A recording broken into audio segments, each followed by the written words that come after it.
सिद्धहस्त लेखक कवी आमचे मित्र संदीप गवई सर, विषय शिक्षक जिपा माप्रा शाळा माळखेड, यांची कन्या आमची भाची संबोधी हिची स्वरचित काव्यरचना या ठिकाणी सादर करीत आहोत.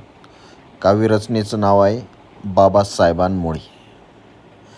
बाबासाहेबांमुळे मिळाली आपल्याला शिक्षणाची कला, कसं विसरू रे बा भीमा तुला, कसं विसरू रे बा भीमा तुला.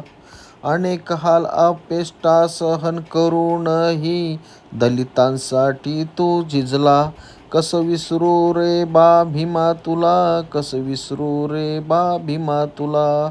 स्वातंत्र्य दिले तू आम्हाला, किती महान तू झाला, कसं विसरू रे बा भीमा तुला, कसं विसरू रे बा भीमा तुला. संविधान दिले तू आम्हाला आणि तू आमचा भारतरत्न झाला, कसं विसरू रे बा भीमा तुला, कसं विसरू रे बा भीमा तुला. धन्यवाद.